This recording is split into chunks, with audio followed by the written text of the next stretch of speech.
راہ زندگی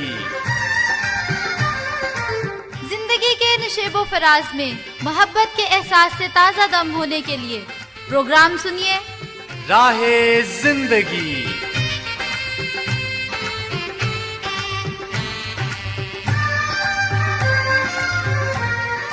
پروگرام راہ زندگی میں میں ہوں آپ کی ہوسٹ ریبا نعیم، اور میری طرف سے آپ کو بہت بہت سلام قبول ہو۔ امید ہے کہ آپ خیریت سے ہوں گے۔ آپ کو بتا دیں کہ ہم بھی بالکل خیریت سے ہیں اور بہت ہی زیادہ خوش ہیں، کیونکہ ایک بار پھر آپ کے ساتھ مل کر پروگرام راہ زندگی کے سیگمنٹس کو سننے میں ہم وقت گزاریں گے تو بہت ہی اچھا لگے گا۔ امید ہے کہ آپ بالکل اس وقت اپنے کام کاج سے فارغ ہو کر بیٹھے ہوں گے تاکہ ہمارے ساتھ مل کر پروگرام راہ زندگی کو سن سکیں۔ بھئی ان دنوں جیسے جیسے ٹیکنالوجی بڑھتی جا رہی ہے، اس کی وجہ یہ ہے کہ نالج میں، علم میں بھی، تعلیمی میدان میں یعنی ایجوکیشن میں بہت زیادہ ترقی ہوتی جا رہی ہے، اور طرح طرح کی ٹیچنگ میتھڈس کو یوز کیا جا رہا ہے۔ ایجوکیشنل جو فیلڈ ہے اس میں نئے نئے ٹولز، نئے نئے ایکوپمنٹس جو ہیں وہ انٹروڈیوس کروائے جا رہے ہیں تاکہ ایجوکیشن کو، تعلیم کو بہت ہی زیادہ مفید بنایا جا سکے، بہت ہی زیادہ دلچسپ بنایا جا سکے، اور بچوں کے یعنی طلباء و طالبات کے ذہنوں کو تخلیقی بنایا جائے۔ اور یہی وجہ ہے کہ نئی نئی تخلیقات آئے دن ہمارے سامنے آتی رہتی ہیں، لیکن یہ یاد رکھنا بہت ضروری ہے کہ صرف علم کو ہی حاصل کرتے رہنا اور خدا کا عرفان حاصل نہ کرنا اور خدا کا خوف نہ ماننا، یہ بھی بہت ہی زیادہ خطرناک حالت ہے۔ ہمیں صرف دنیاوی علم میں ہی آگے نہیں بڑھنا، بلکہ ہمیں کوشش کرنی چاہیے کہ ہم خدا کے عرفان میں، خدا کے خوف اور اس کے علم میں بھی آگے بڑھیں۔ تو چلیے پروگرام کا آغاز کرتے ہیں اور سنتے ہیں تلاوت کلام مقدس۔ خداوند کا خوف علم کا شروع ہے، لیکن احمق حکمت اور تربیت کی حقارت کرتے ہیں۔ اے میرے بیٹے، اپنے باپ کی تربیت پر کان لگا اور اپنی ماں کی تعلیم کو ترک نہ کر، کیونکہ وہ تیرے سر کے لیے زینت کا صحرا اور تیرے گلے کے لیے توق ہوں گی۔ بڑھتی ہوئی سہولیات اور سائنس کی دریافتوں اور ایجادات میں جیسے کھو کر انسان خدا کو بھول ہی چکا ہے، لیکن یاد رکھنا چاہیے کہ خدا کا خوف دراصل علم کا شروع ہے۔ اور اگر آپ خدا کے بارے میں بہتر طور پر اگر آپ نہیں جانتے، خدا کو پہچان نہیں پاتے، اس کی محبت کو نہیں سمجھ پاتے، اس کے عرفان کو حاصل نہیں کر پاتے، تو پھر دنیاوی علم کسی کام کا نہیں ہے۔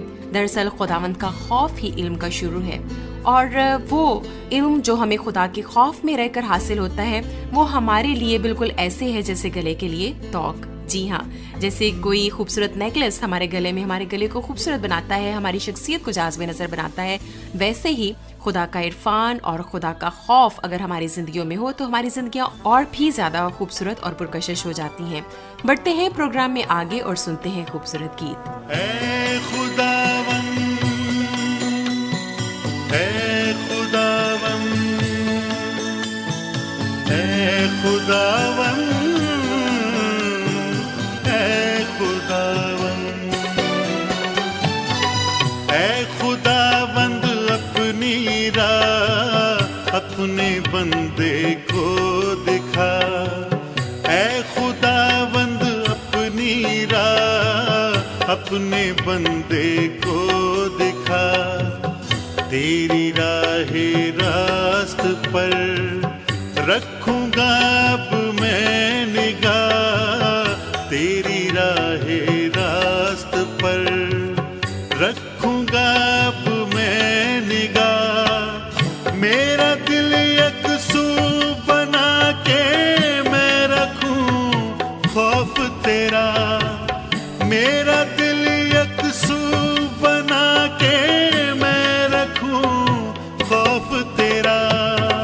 اے خداوند، اپنی راہ اپنے بندے کو دکھا۔ اے خداوند، اپنی راہ اپنے بندے کو دکھا۔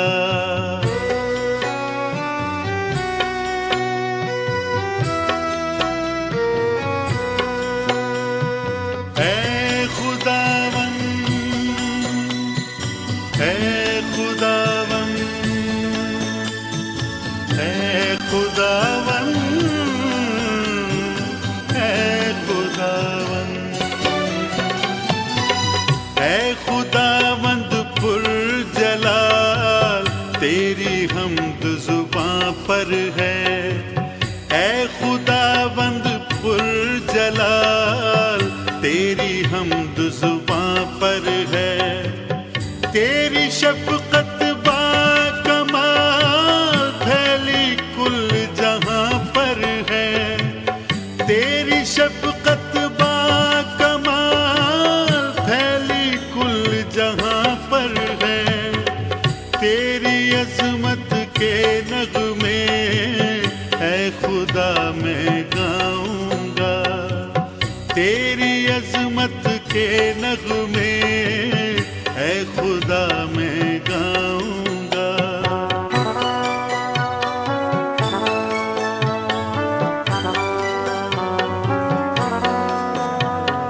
اے خداوند جی سن رہے تھے گیت اے خدا اپنی راہ اپنے بندے کو دکھا. واقعی اگر خدا ہمیں راہ دکھائے تو ہی ہم درست اور سیدھی راہ پر چل سکتے ہیں. جیسے کہ ہم کہہ رہے تھے کہ خداوند کا خوف ہی علم کا شروع ہے اور اسی لیے ہمیں خدا سے دعا کرنی چاہیے کہ اے خدا وہ راستہ وہ راہ جس پر مجھے چلنا چاہیے وہ مجھے دکھا تاکہ میں راہ راست پر چلوں اور کبھی بھٹک نہ جاؤں. بہت ہی خوبصورت گیت تھا. امید ہے کہ آپ کو پسند آیا ہوگا اور آپ کو یاد کروا دیں کہ آپ سن رہے ہیں پروگرام راہ زندگی www.pcrm.gospelpk.com پر اور آپ ہمیں خط بھی لکھ سکتے ہیں. ہمارا پوسٹل ایڈریس ہے پروگرام راہ زندگی پوسٹ باکس نمبر 117 فیصل آباد پاکستان. فون کال اور SMS کرنے کے لیے ہمارا نمبر ہے 0333482593 اور اگر آپ بیرون ملک سے کال کرتے ہو تو 009233482593 اور اس کے علاوہ ہماری فیس بک آئی ڈی ہے زندگی انور. امید ہے کہ آپ ہمیں ضرور فیس بک پر بھی وزٹ کریں گے, ویب سائٹ وزٹ کریں گے, خط لکھیں گے, کال کریں گے, SMS کریں گے, ہمیں انتظار رہے گا. بڑھتے ہیں پروگرام میں آگے اور یہاں پر ہے ڈرامہ چراغ راہ. جی ہاں, حضرت موسیٰ کے بارے میں ہم ڈرامہ سن رہے ہیں. آج ہے اس کی قسط نمبر 11. پچھلی دفعہ ہم نے سنا تھا کہ کس طرح سے خدا نے آسمان سے بٹیرے اور مانو نے کھانے کو دیا اور چٹان سے پانی بھی پینے کو دیا اور پھر ایمان اور بے ایمانی کے درمیان جیسے بنی اسرائیل قوم ڈگمگا رہی تھی وہ بھی ہم نے دیکھا. اس کے بعد کیا ہوا آئیے مل کر سنتے ہیں.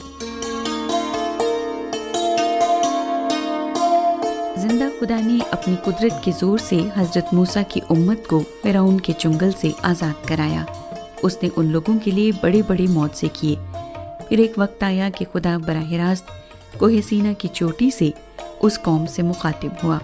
اس سے بیشتر خدا تعالیٰ کبھی بھی کسی قوم سے بآواز براہ راست مخاطب نہیں ہوا تھا. یہ ایک انوکھا واقعہ تھا.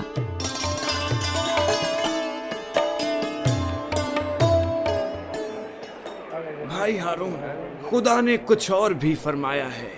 وہ کیا بھائی موسیٰ؟ لوگوں کو بتاؤ کہ کپڑے دھو لیں اور اپنے اپنے دلوں کو تیار کریں، کیونکہ آج سے تیسرے دن خدا کوہ سینا پر ساری قوم پر ظاہر ہوگا. یعنی ہر کسی کو دکھائی دے گا؟ ہاں ہارون، یہی خدا نے فرمایا ہے. اور ہاں، کوہ سینا کو ہاتھ باندھ کر مقدس ٹھہرانا ہوگا تاکہ کوئی شخص اس کو نہ چھوئے. نہ وہاں چوپائے چریں گے اور نہ ہی بھیڑ بکریاں. ہر ایک بات قوم کے بزرگوں کو اچھی طرح سمجھا دو اور یہ بھی کہ ہر کوئی پورے طور پر ان باتوں کو مانے.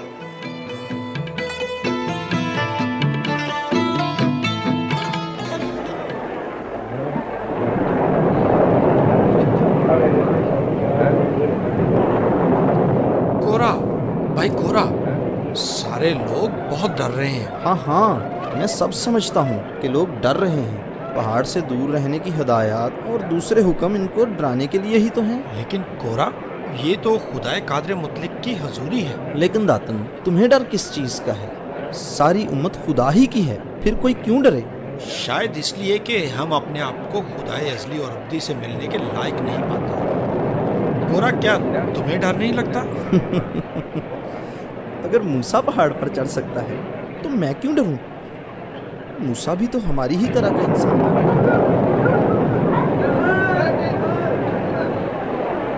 ارے دیکھو دیکھو، کوہ سینا سے دھواں اٹھ رہا ہے. گرج چمک سے تو دل دہل رہے ہیں. ارے ان گہرے کالے بادلوں کو تو دیکھو، اور پہاڑ تو لرز رہا ہے۔ خدا کیا کر رہا ہے؟ نرسنگی کی آواز تو سنو، یہ تو خدا کی للکار ہے، خدا کی للکار۔ اوہ، ہم تو مر گئے، تباہ ہو گئے۔ سنو سنو، وہ موسیٰ پہاڑ پہ کھڑا کچھ کہہ رہا ہے، لگتا ہے خداوند نے کچھ فرمایا ہے۔ بھائیو دوستو سنو، بھائیو غور سے سنو، قدوس خدا فرماتا ہے،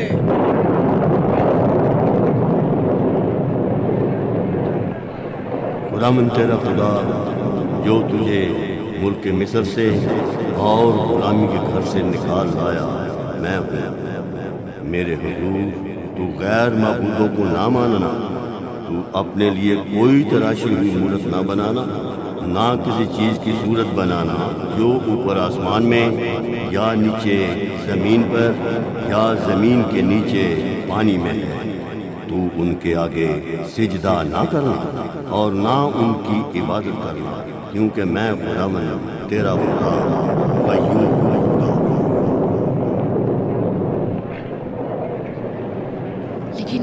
لیکن ہمارے بت، اگر ہم پرستش نہیں کریں گے تو ہم پر قہر نازل ہوگا۔ نہیں، ہمیں فوراً ان کو توڑ دینا چاہیے، ہمیں خدا پر بھروسہ رکھنا چاہیے۔ ہاں، ہماری سلامتی اسی میں ہے۔ یوں خدا تعالیٰ نے شریعت کا عکس 10 احکام کی صورت میں اپنی قوم پر کوہ سینا سے صادر فرمایا۔ یہی 10 احکام آج بھی دنیا کے کونے کونے میں مانے اور سکھائے جاتے ہیں۔ کلام مقدس میں مرقوم احکامات یہ ہیں: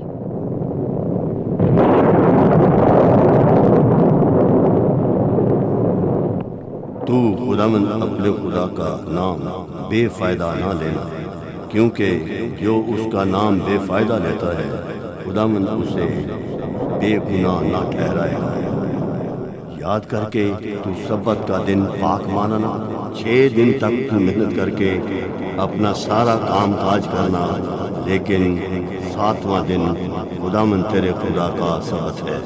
اس میں نہ تو کوئی کام کرے، نہ تیرا بیٹا، نہ تیری بیٹی، نہ تیرا غلام، نہ تیری لونڈی، نہ تیرا چپایا، نہ کوئی مسافر جو تیرے ہاں تیرے پھاٹکوں کے اندر ہوگا۔ کیونکہ خداوند نے 6 دن میں آسمان اور زمین اور سمندر اور جو کچھ ان میں ہے وہ سب بنایا، اور 7ویں دن آرام کیا۔ اس لیے خداوند نے سبت کے دن کو برکت دی اور اسے مقدس ٹھہرایا۔ تو اپنے باپ اور ماں کی عزت کر تاکہ تیری عمر اس ملک میں جو خداوند تیرا خدا تجھے دیتا ہے دراز ہو۔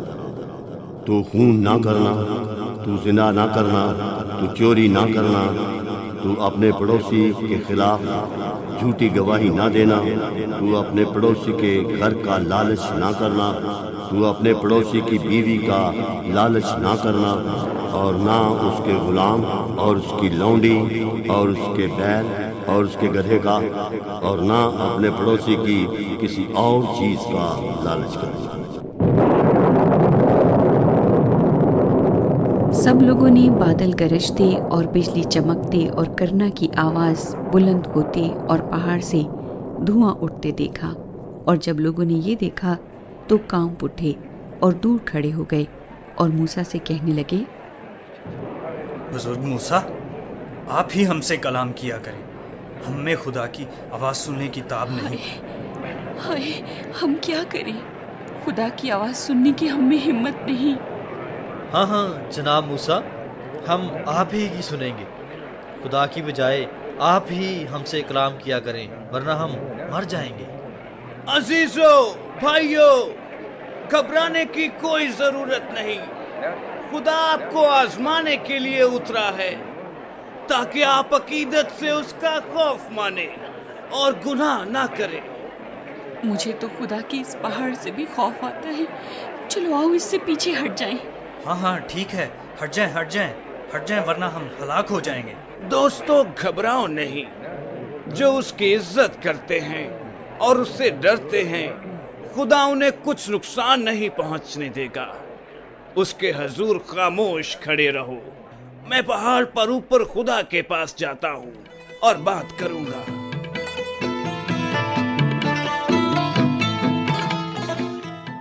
बहन मरियम, मुझे जरा वो दूसरा कलम देना। ये लें। भाई मूसा, आप क्या लिख रहे हैं?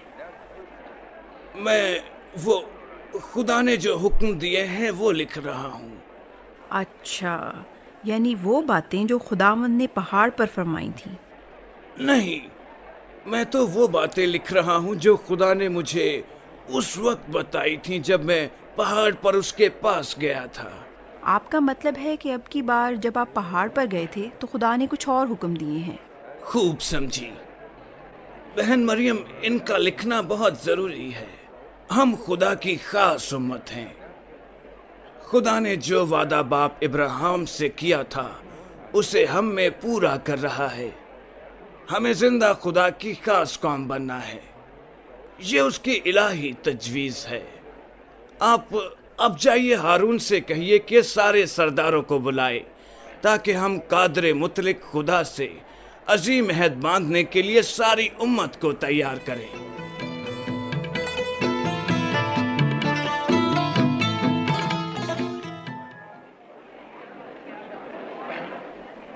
खुदा के लोगों सुनो, जो कुछ मैंने पढ़कर आप लोगों को सुनाया है खुदा की शरीयत है। आपने कोहे सीना पर खुदा की आवाज सुनी है। उसने खुद 10 अहकाम आपको दिए हैं और अब कादरे मुतलिक हमें बुलाता है कि अहद बांधकर अपने साथ हमारा ताल्लुक कायम करे। ये खुदा का मजबा है।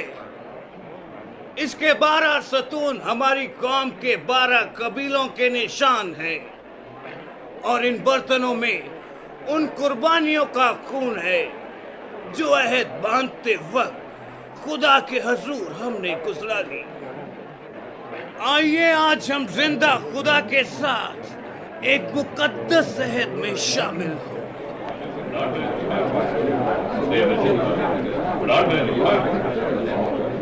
ऐ लोगों, मैं ये खून तुम पर और अहद की इस किताब पर छिड़कता हूँ कि ये खुदा के कलाम और इस अहद पर मोहर हो।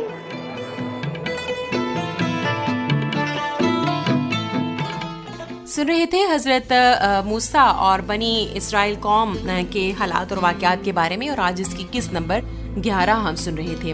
देख रहे हैं कि बियाबानी सफ़र के दौरान किस तरह से मुख्तलिफ हालात और वाक़यात बनी इस्राइल कौम को पेश आ रहे हैं। कभी वो ईमान में बहुत ज़्यादा मजबूत होते हैं, खुदा की तारीफ़ करते हैं, कभी वो ईमान में डगमगा जाते हैं, ईमान में कमज़ोर हो जाते हैं, बुड़बुड़ाने लग जाते हैं, शिकायत करने लग जाते हैं। तो वो मिली जुली भीड़ जो मिस्र से ही उनके बीच में घुस आई थी, वो हमेशा उनको किसी ना किसी गलत काम के लिए उकसा रहे थे।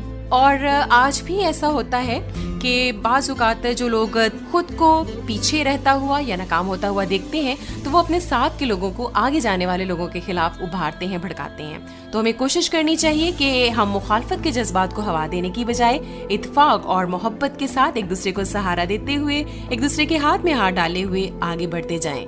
बढ़ते हैं प्रोग्राम में आगे, और यहाँ पर आईना के सामने है इंसाफ और नाइंसाफी। जी हाँ, हमें हमेशा कोशिश करनी चाहिए कि इंसाफ करें और नाइंसाफी को हमेशा हमें डिस्करेज करना चाहिए। आइए मिलकर सुनते हैं कि इंसाफ और नाइंसाफी क्या बातें कर रहे हैं।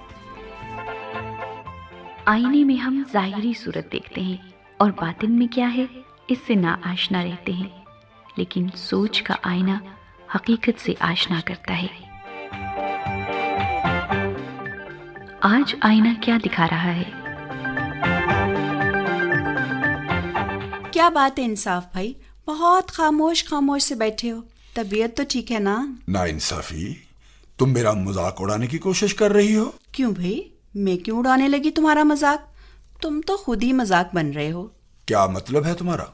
देखो भाई, जो शख्स बिला वजह हर जगह टांग अड़ाने की कोशिश करता है वो तो मजाक बनता है ना। मैं खुद टांग उड़ाने नहीं जाता नाइंसाफी, मुझे लोग तलब करते हैं। ओहो, तो जैसे तुम उनके पास पहुंच ही जाते हो। मैं कोशिश तो करता हूँ। अगर मुझे कामयाबी नहीं होती तो इसकी वजह तुम हो। अच्छा, कैसे भला? मैं कैसे? मेरे वहां पहुंचने से पहले तुम पहुंच जाती हो। तो ये तुम्हारी काहली और सुस्ती है, इसमें मेरा क्या कसूर? मैं सुस्त नहीं, हर काम का एक तरीका होता है। रहने दो तरीके शरीके, ऐसे तो तरक्की की दौड़ में पीछे रह जाते हैं। कौन सी तरक्की?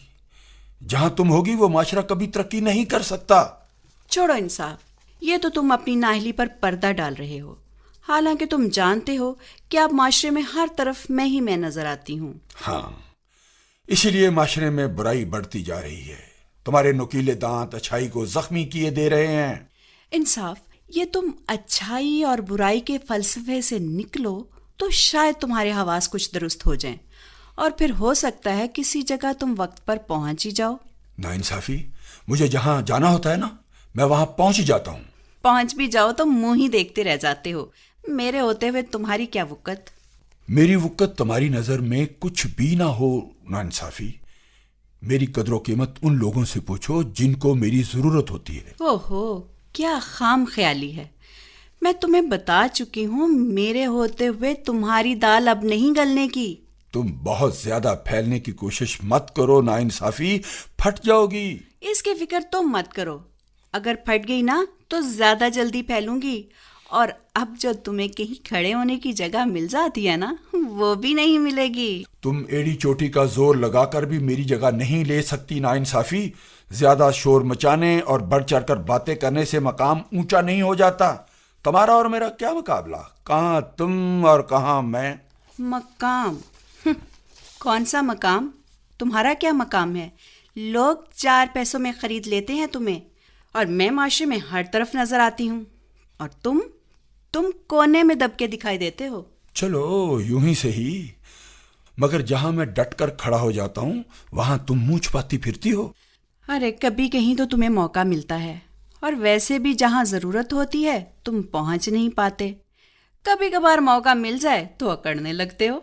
चलो, ये तो तुम जानती हो ना कि जहां मैं हूं वहां तुम बेबस हो जाती हो। तुम होते कहाँ हो सोई सूरत?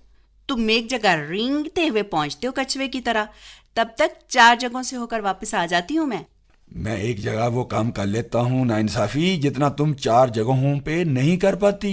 डींगे मत मारो, तुमसे कोई काम होता कहाँ है, हर तरफ तो मैं होती हूँ।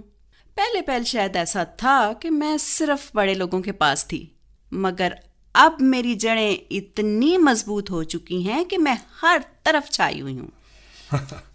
मेरे वजूद से दुनिया का निजाम कायम है, तुम्हारी इन बातों से मुझ पे कोई असर नहीं पड़ता। तुम्हारा वजूद अब रह ही कितना गया है, सुकड़ कर जरा से हो गए हो। और एक बात तुम्हें बताऊं, तुम्हारे कम हो जाने से दुनिया का निजाम चल रहा है ना, तो तुम्हारे खत्म हो जाने से भी कोई फर्क नहीं पड़ेगा। खुदा का खौफ करो नाइंसाफी, इंसाफ खत्म होने से दुनिया तबाह हो जाएगी। दुनिया को कुछ नहीं होगा, वो चलती रहेगी, अलबत्ता तुम तबाह हो जाओगे। क्या कहा? मैं तबाह हो जाऊंगा? जब से ये दुनिया कायम है इंसाफ का बोलबाला है। खत्म होने वाली चीज नाइंसाफी है, नाइंसाफी। तुम मेरा कुछ नहीं बिगाड़ सकते, अलबत्ता तुम्हें खत्म करने मैं खुद आ रही हूँ। बस थोड़ी सी देर इंतजार करो, मैं आ रही हूँ, और मेरा अगला निशाना तुम हो। अब मेरा निशाना तुम हो। क्या हम इस बुराई के जाल से बच सकते हैं?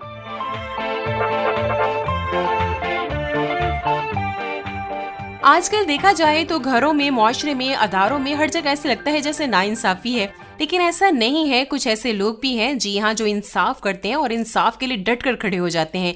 अपने हक के लिए और दूसरों के हक के लिए, खुद को और दूसरों को इंसाफ दिलाने के लिए वो भरपूर कोशिश करते हैं और उसमें कामयाब भी हो जाते हैं। तो हमें बहुत ही अच्छी बातें सीखने को मिली सेगमेंट आईना में। प्रोग्राम में आगे बढ़ते हैं।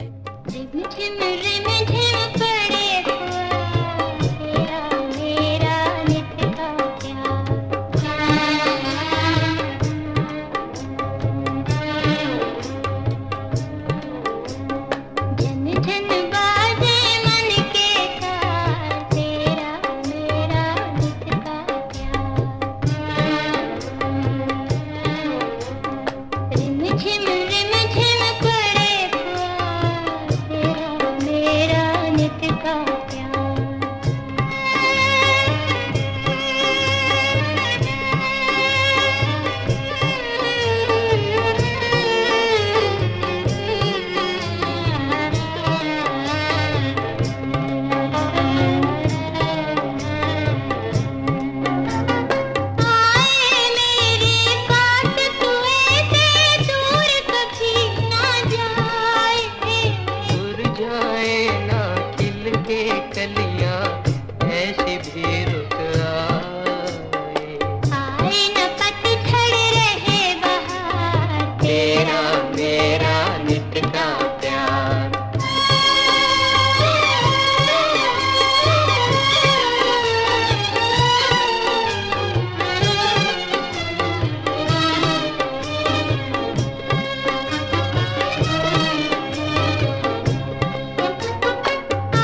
सुन रहे थे सॉन्ग, उम्मीद है कि आपको पसंद आया होगा। आपके बहुत से SMS हमारे पास मौजूद हैं, आइए इनको प्रोग्राम में शामिल करते हैं। ये SMS हमें भेजा है राणा जी ने बहावल नगर से, और आप कहते हैं कि आपने बहुत ही आसान कर दिया है कि व्हाट्सएप पर भी प्रोग्राम को अपलोड करके आसानी से सुना जा सकता है। बहुत बहुत शुक्रिया। असरार अहमद चौधरी ने शेखुपुरा से कहा है कि प्रोग्राम अपलोड करने का बहुत बहुत शुक्रिया। इसके अलावा रशीद नाज, जो कि नाज रेडियो लिसनर्स क्लब से लिखते हैं और आपका ताल्लुक फैसलाबाद से, आप कहते हैं कि प्रोग्राम सुना बहुत अच्छा लगा, तमाम सिलसिले बहुत ही मालूमाती थे, गीत, तिलावत और खतूत भी बहुत ही अच्छे थे। प्रिंस अफजल शाहीन, अकरम सियाल, सरदार मुनीर, सल्फी और असरार चौधरी, रशीद नाज के पैगामात थे। फिर ड्रामे की अगली किस्त जो कि हजरत मूसा पर चल रही है, बहुत ही अच्छी थी और बहुत ही अच्छी अच्छी बातें सीखने को मिली। और इसके अलावा आईना में गर्मी और सर्दी भी बहुत ज़बरदस्त अंदाज में दूसरे के आमने सामने थी और इल्ज़ाम तराशी कर रही थी। सभी सेगमेंट्स बहुत अच्छे थे। रशीद नाज, बहुत बहुत शुक्रिया आपका भी, और राना जी आपका, असरार अहमद चौधरी आपका भी कि आपने हमें SMS भेजे हैं। इसके अलावा तनवीर साकी ने झंग सिटी से सलाम भेजा है, मजरू साहब ने अटक से, और आपने कहा है वाह जी वाह, प्रोग्राम पेश किया, बहुत ही अच्छा था। इसके अलावा अब्दुल हमीद मजरू, आप कहते हैं कि प्रोग्राम राह जिंदगी बहुत ही अच्छा है, कमेंट्स किए हैं, प्रोग्राम का हिस्सा बनाइएगा। रियाज फजल, आपने हमें ननकाना साहिब से भेजा है SMS और आप कहते हैं कि राह जिंदगी अपलोड करने का बहुत बहुत शुक्रिया। तो इन तमाम लिसनर्स का जिन्होंने हमें SMS भेजे हैं, बहुत बहुत शुक्रिया कि आपने हमें SMS किया, हमें आपने खतूत भेजे, कॉल्स की, फीडबैक दिया, बहुत बहुत शुक्रिया। उम्मीद है कि आप इसी तरह से प्रोग्राम को सुनते रहेंगे और इसमें शामिल होते रहेंगे। हमें उम्मीद है कि आज का सारा प्रोग्राम आपको पसंद आया होगा। प्रोग्राम के आखिर में यही कहना चाहेंगे कि जी हाँ, हमें कोशिश करनी चाहिए कि हम बहुत ही ज़्यादा मेहनत और लगन के साथ इल्म की रोशनी को हासिल करें, इस खजाने को हासिल करें, लेकिन साथ ही साथ क्या ही खूब होगा अगर हम खुदा के खौफ में, उसके इरफान में भी बढ़ते जाएं। प्रोग्राम को ख़त्म करने का वक्त तो हुआ चाहता है, लेकिन आप जानते हैं कि प्रोग्राम को ख़त्म करने से पहले हम एक बार आपके साथ मिलकर दुआ ज़रूर करते हैं। तो इसलिए ऐसा नहीं हो सकता कि आज हम दुआ किए बगैर ही आपसे रुखसत लें। तो आइए अपने सर को झुकाते हैं और दुआ मांगते हैं।